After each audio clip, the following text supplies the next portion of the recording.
Bonjour à toutes et à tous, bienvenue sur Foot Normand, bienvenue pour un nouvel épisode du débrief, l'épisode 13 qui va marquer la conclusion de la phase aller en National 3, le début de la phase retour en National 2. On a énormément de choses à vous montrer, pluie de buts sur les différents terrains où évoluent nos formations normandes. Alors prenez place, on commence tout de suite, allez une fois n'est pas coutume, on commence tout de suite par la partie National 3.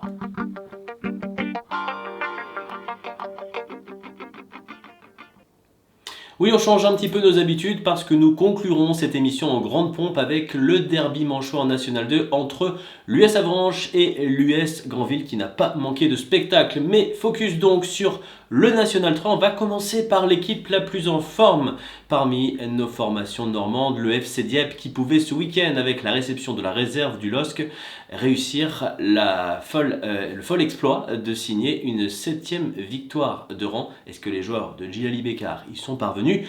La réponse en images. Dieppe a le vent, poupe mais méfiance face à cette équipe lilloise qui occupe elle aussi le podium en grande forme. Les joueurs de la réserve du LOSC, même si dans les premiers instants, ce sont les Dieppois qui vont s'illustrer avec ces situations. Ce sont souvent des centres qui apportent d'ailleurs le danger au stade de Jean Dasnia. C'est sur celui-ci, Quentin Stockley n'est pas loin de tromper le gardien. Il a une deuxième chance et juste avant la pause à la 44e minute, l'ancien joueur du CMS Wassel qui vient délivrer ses partenaires. Sans doute à l'un des meilleurs moments possibles juste avant la pause, les Dieppois qui se mettent en route vers un 7e succès de rang. On est en deuxième période désormais, les harengs qui vont pousser mais malheureusement qui vont finir par commettre cette faute assez logique et ce penalty qui permet au LOSC de revenir. Valentin Van Balegem qui égalise à la 55e minute. Tout est à refaire pour Alexandre Lefebvre et ses partenaires. Ce seront surtout des frappes de loin dans un match très tactique, comme l'a dit l'entraîneur Djilali Bekar. Un match très tactique où Dieppe n'aura pas réussi à étirer sa série de victoires, mais qui reste en bonne forme dans son groupe de National 3.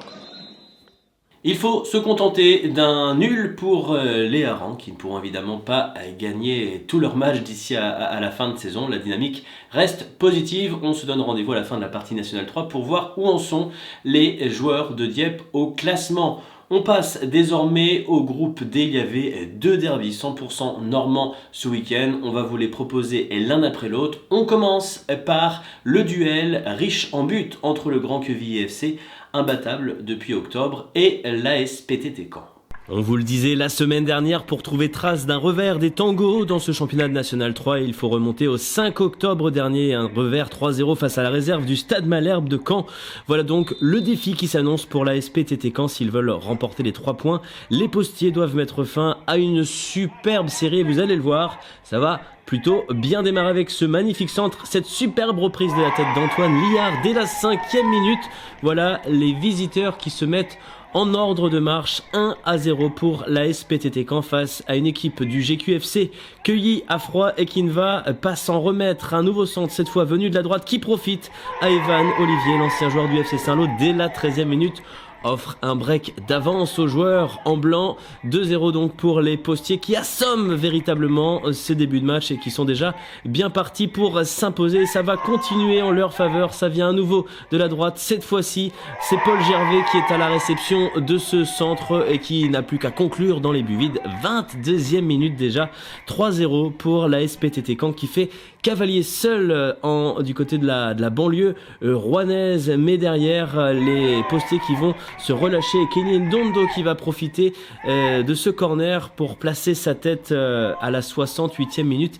Et si le Grand Quevilly FC faisait finalement vaciller les joueurs de Caen, d'autant plus que quelques instants plus tard, il va y avoir ce penalty assez incontestable et l'opportunité pour les tangos de revenir à 3-2 dont va profiter Jérôme Mendy avec un petit peu de réussite. Ce ballon qui a heurté la transversale à 2 reprises, mais 82e minute, le suspense est de retour. Est-ce que le GQFC va rester invincible? Eh bien la réponse est non, parce que Manu Suriam va récupérer ce ballon exploité après cette erreur individuelle, cette glissade, et venir conclure seul en finesse. 89e minute, fin du suspense, le GQFC qui retombe en National 3 et la SPTT Caen qui vient signer une victoire qui va faire beaucoup de bien. Les postiers l'emportent 4-2 au terme d'un match fleuve fort agréable à suivre. Oui, elle va faire du bien cette victoire aux joueurs de Laurent Dufour qui signe donc une prestation marquante et qui glane donc 4 points pour les 2 premières journées de l'année. Les choses commencent donc plutôt bien pour les postiers. Le deuxième derby concernait également ce week-end en Normandie une formation caennaise, l'AG Caen, qui recevait le CMS Wassel. L'AG Caen qui vient de perdre quelques joueurs d'importance comme Dembadia ou Mamadou Kaloga reçoit donc le CMS Wassel avec l'ambition de prouver qu'elle peut s'en sortir malgré ses départs. C'est d'ailleurs le club caennais qui se montre le plus dangereux dans les premiers instants avec ce ballon que personne ne peut reprendre et derrière cette incursion sur laquelle Axel Temperton fait des miracles et fait barrage. Une fois que la menace caennaise est repoussée, le CMS Wassel peut se lancer. Il y a ce corner, cette défense caennaise qui ne parvient pas à se dégager et ce but à l'arrivée en renard d'Adnan Saran à la 35e minute pour l'ouverture du score des joueurs sénomarins qui viennent quelque peu glacer l'ambiance. Derrière, il va y avoir une erreur de relance du côté caennais qui va profiter immédiatement à Ibrahima Samoura, assez prompt aussi pour réaliser le bon geste, le bon lob qui permet à Wassel de doubler la mise. Les Caennais qui vont tenter de réagir en deuxième période, mais ce sont les Océliens qui vont frapper une troisième fois avec le doublé de Samoura qui permet définitivement, peut-être en tout cas le croit-on, aux joueurs de Dramandilin de prendre le large. Mais finalement, l'AG Caen va se réveiller avec Nicolas Duazé, l'une des recrues qui est venue compléter, on le disait, ce groupe qui a vu quelques joueurs le quitter. Nicolas Duazé qui arrive de Villers-Bocage. Nicolas Duazé qui va être le grand protagoniste de ce deuxième acte puisqu'il va s'offrir un doublé dès la 57e minute de belle qualité de buteur manifestement chez cet attaquant qui relance totalement le suspense, mais malheureusement pour les joueurs de l'AG Caen, pour le duo Hervé Savaroc, Félix Legras, Giovan Landre dès la 64e minute permet à Wassel de reprendre un break d'avance et malgré une nouvelle réduction de l'écart et un match qui va se terminer avec beaucoup de suspense grâce à ce but d'Arthur Maru, le CMS Wassel ne va finalement plus lâcher son avantage et se relancer dans ce championnat, une victoire 4-3. Sans transition, on enchaîne avec le traditionnel pêle-mêle, notamment le SU Div Cabourg qui recevait la réserve de l'AC Ajaccio, mais également le déplacement important de l'US Alençon du côté de Borgo ou encore la réception par la réserve du Stade Malherbe de l'AS Chatou.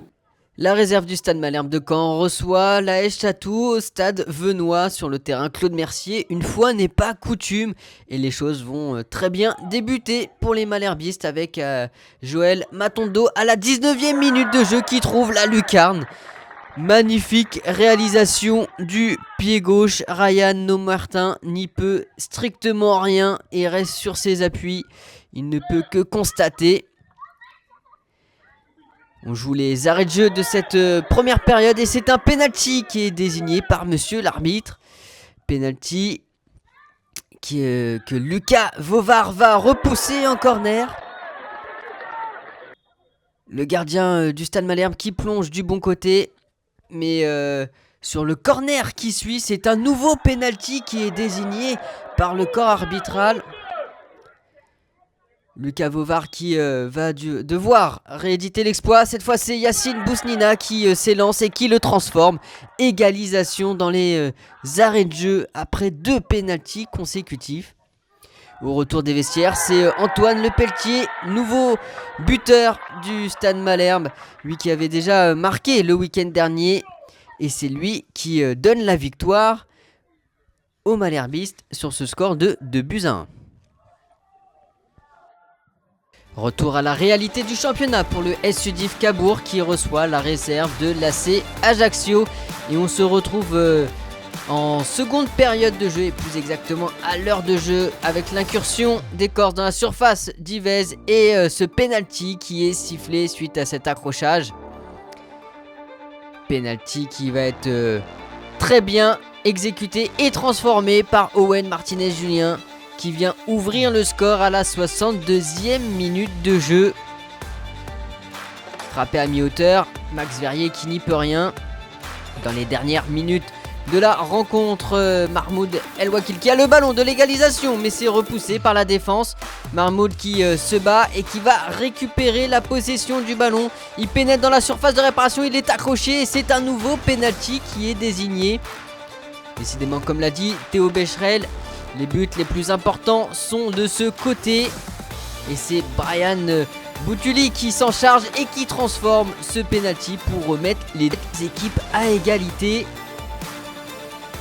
Là aussi, c'est imparable pour le gardien. Score final 1 partout entre les deux équipes.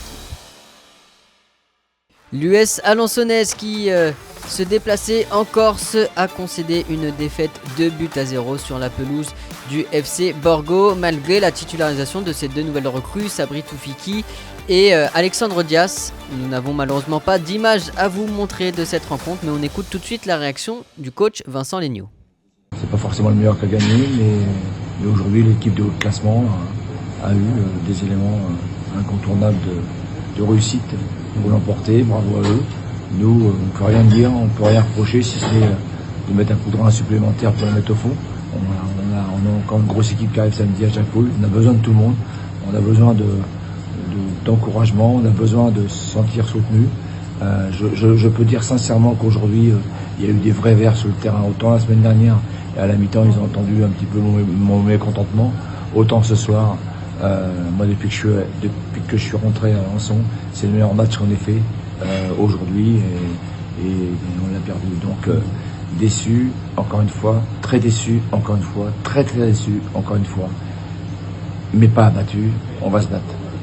Et on va conclure cette partie nationale 3 avec le groupe C, à commencer par le déplacement difficile pour le FC Saint-Lô sur le terrain du FC Lorient, la réserve. Le FC Saint-Lô qui veut relever la tête après sa défaite le week-end dernier face au FC Flers à domicile se déplace cette fois chez la réserve des Merlus du FC Lorient. Et ce sont les Lorientais qui vont ouvrir le score juste avant la pause avec Exaucé Mbele Boula qui reprend ce ballon détourné de la tête au second poteau. Au retour des vestiaires, il y a un gros travail de Tony Lambard qui vient croiser sa frappe, ou alors c'est une passe décisive pour Ilyes Oumeid qui vient égaliser, libre de tout marquage, le numéro 10 du FC Saint-Lô qui remet les deux équipes à égalité. On entre dans les 10 dernières minutes de cette rencontre. Il y a cette main qui est sanctionnée. C'est un penalty qui est sifflé. Exaucé Mbele Boula qui va s'élancer face à Théo Guy, le gardien remplaçant de Xavier Gallien, qui est pris à contre-pied. 2-1 pour le FC Lorient. Et 2 minutes plus tard, il y a ce bon reversement et il y a un 3 contre 3 qui se joue. On décale Sim Fromager qui en première intention envoie ce ballon dans le petit filet. C'est parfait, ça redescend pile sous la barre au pied du poteau. Il y aura bien la réduction du score de Paul Le Harper sur ce corner très bien frappé et dévié de la tête par Bastien Le Barbet. Mais ce sera insuffisant pour revenir dans cette rencontre. Le score qui aurait pu être plus lourd sans ce poteau, mais on en restera sur ce score de 3-2. Oui, ça ne veut pas. Les Saint-Lois ont beau marquer des buts en ce moment en National 3. Malheureusement, ils en encaissent trop en contrepartie pour espérer glaner quelque chose. Il faudra vite resserrer les rangs derrière. Et il nous reste un match à vous montrer. Le derby du Bocage, le derby du week-end de ce groupe C entre l'AF Virois et le FC Flers. Voici ce qu'il s'est passé entre les deux formations. Après son derby face au FC Saint-Lô, c'est un nouveau derby pour le FC Flers de Tony Rouillon qui se déplace cette semaine au stade Pierre-Comte de Vire. Les Virois qui restent sur 9 matchs sans défaite en championnat. Et ce sont les Flériens qui donnent le coup d'envoi de la rencontre. Bien que sur ce premier corner, dès la 8e minute de jeu, il y a un cafouillage dans la surface de réparation après cette frappe de Robin Legendre, reprise par Matteo Mendy qui vient ouvrir le score.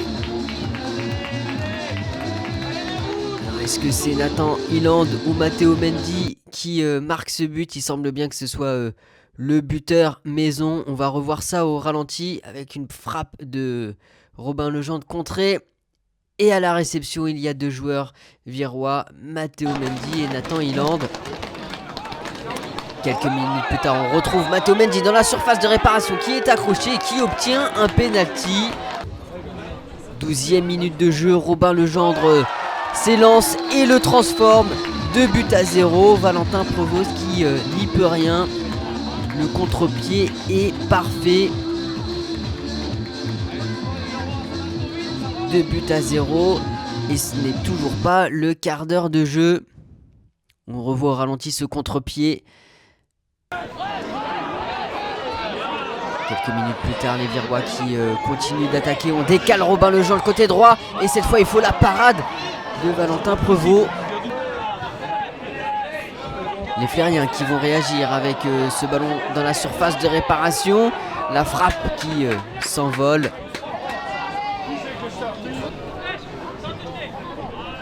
Flair qui continue d'attaquer, notamment avec Réan Moussa. Réan Moussa dans la surface de réparation. La frappe du gauche, manque de puissance pour tromper Louis Deschâteaux.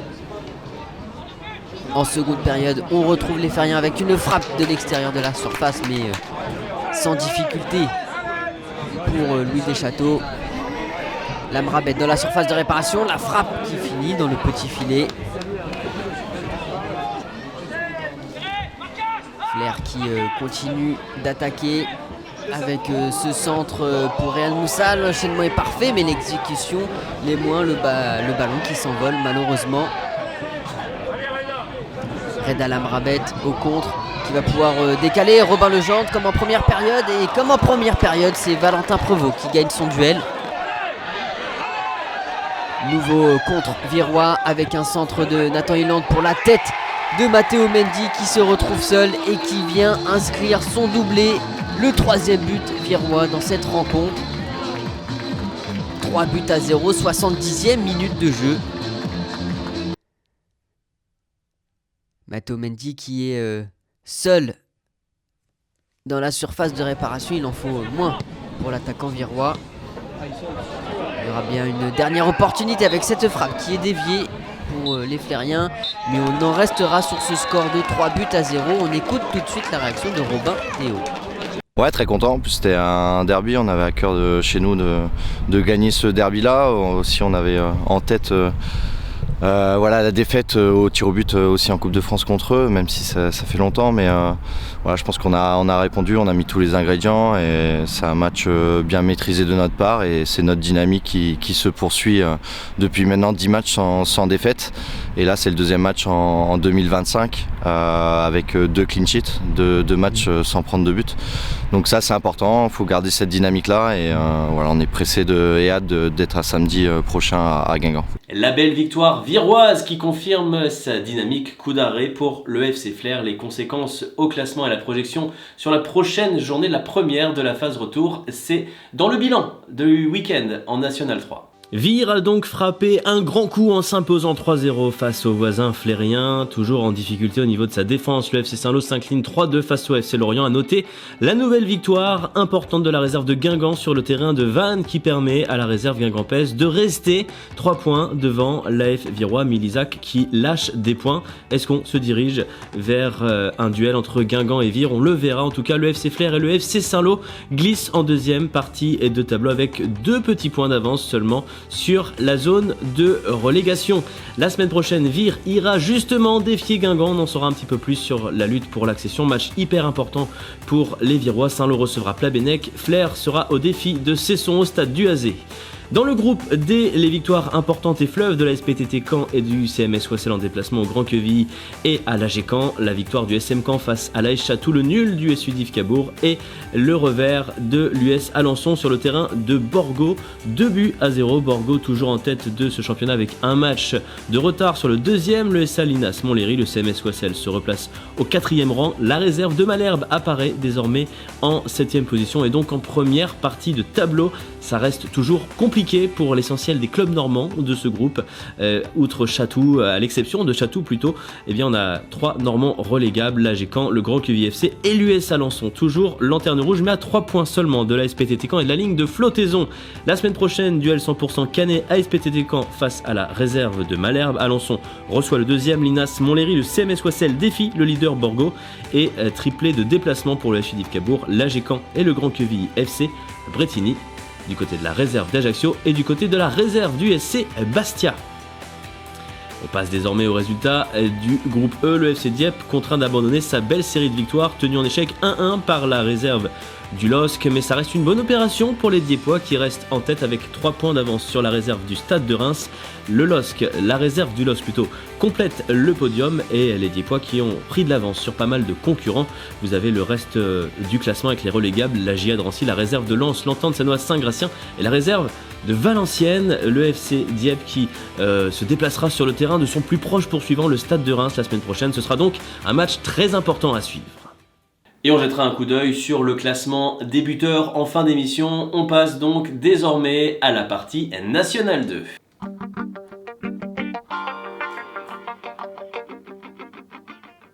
Et nous y voilà donc, le moment fort de ce week-end, c'était évidemment le déplacement de l'US Granville sur le terrain de l'US Avranches. L'US Avranches qui espérait retrouver une place sur le podium dans un week-end surtout marqué par la défaite de l'US Saint-Malo sur son terrain, la première de la saison pour le leader face au Stade Briochin. L'US Avranches pouvait réaliser une belle opération, mais de l'autre côté, l'US Granville, lanterne rouge, espérait bien lancer une toute nouvelle dynamique.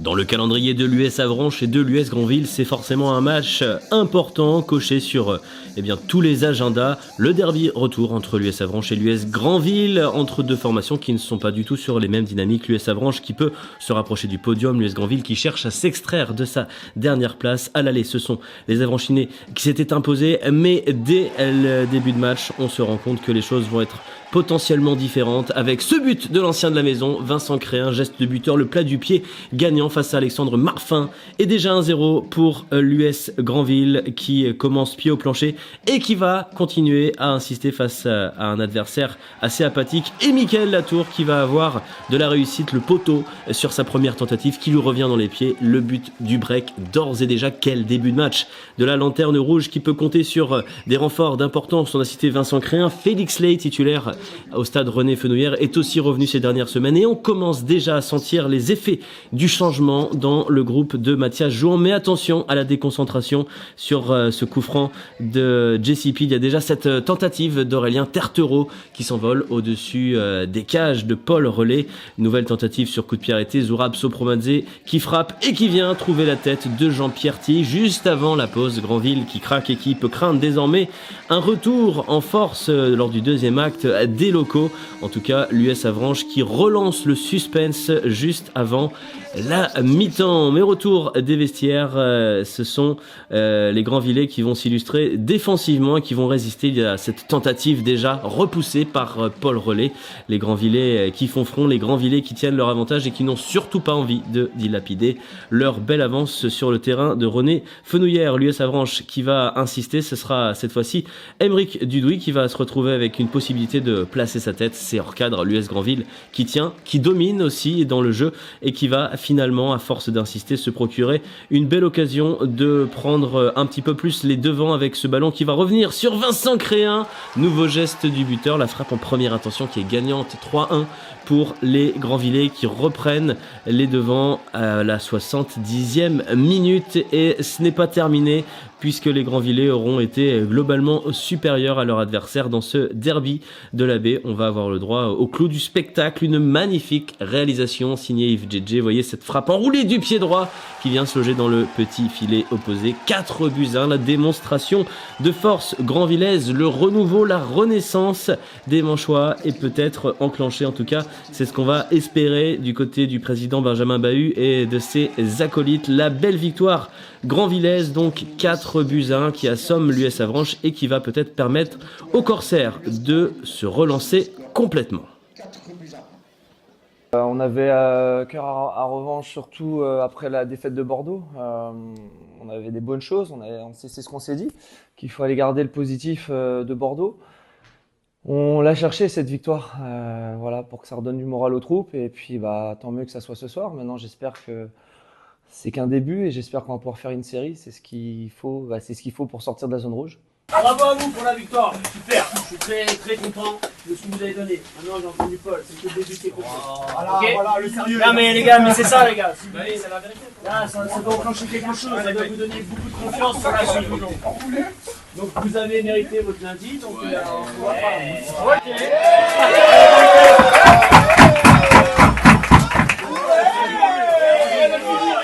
Aujourd'hui tout le monde s'est tiré vers le haut.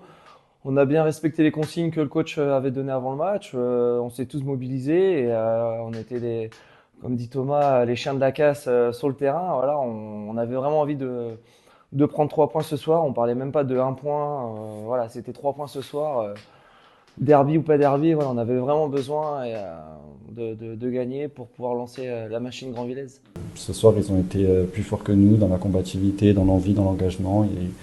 On a fait des choses bien, mais plus de choses moins bien.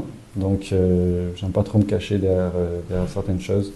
Ce soir, ils ont gagné, on a perdu. Il va falloir relever la tête et évacuer cette défaite au plus vite pour aller de l'avant.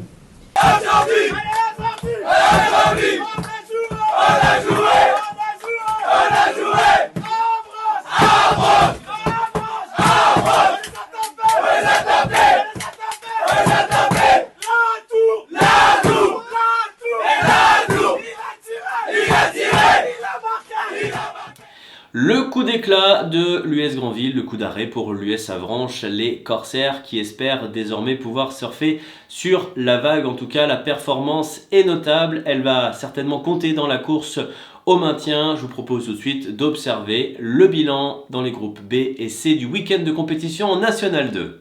Le deuxième derby normand de la saison a donc tourné largement en faveur de l'US Grandville. Parmi les résultats importants, le premier revers donc du leader l'US Saint-Malo contre le Stade Briochin à domicile 2-1 qui permet notamment aux Girondins de Bordeaux, avec leur victoire 2-0 face au Poiré-sur-Vie, de recoller au tableau. Ils ne sont plus qu'à 5 points les Girondins, sachant qu'il y aura une confrontation directe entre les deux équipes lors de cette phase retour. L'US Avranches est désormais en 7e position et de plus en plus menacé de quitter la première partie du tableau. L'US Grandville réalise une belle opération.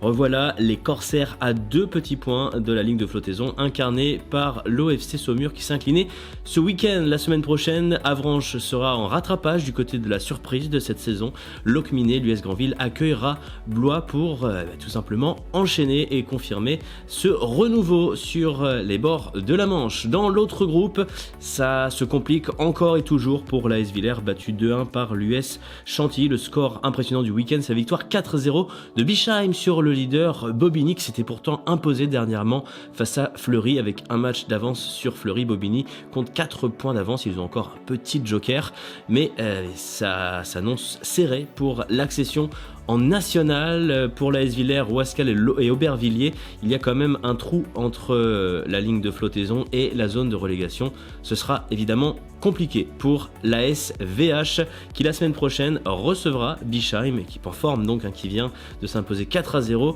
face au leader. Vous avez l'intégralité du programme de la 17e journée de National 2 dans le groupe C sous les yeux. Un petit coup d'œil sur le classement des buteurs qui a évolué tant en National 3 qu'en National 2. Petit point sur le classement des buteurs en commençant par le National 2 avec Mickaël Latour qui domine les débats, déjà 6 buts au compteur pour l'attaquant Grandvillais. On notera l'arrivée dans ce classement de Jean-Pierre Thierry qui est à 3 buts depuis le début de la saison et également de Vincent Cléin qui vient de rejoindre l'US Grandville et qui a déjà inscrit un doublé. Au niveau du National 3, c'est Matteo Mendy qui domine largement les débats. Déjà 11 réalisations pour le buteur virois. Et le CMS Wassel qui est bien représenté dans ce classement avec Adama Sidibé qui compte 8 réalisations. Et après son doublé face à l'AGCAN, Ibrahima Samoura compte désormais 6 buts. Et on est arrivé au bout de cette émission. Si vous l'avez suivi directement sur Facebook en natif, puisque c'est la nouveauté de ce début d'année 2025, n'hésitez évidemment pas à la partager, ça récompense le travail fourni et ça met encore plus en lumière nos acteurs normands qui le méritent. Merci pour eux. Le débrief reviendra dès la semaine prochaine. On entamera donc la phase retour en National 3. On continuera la belle aventure en National 2. Merci pour votre fidélité. Merci à tous nos contributeurs réguliers. Passez une excellente semaine. Allez, salut!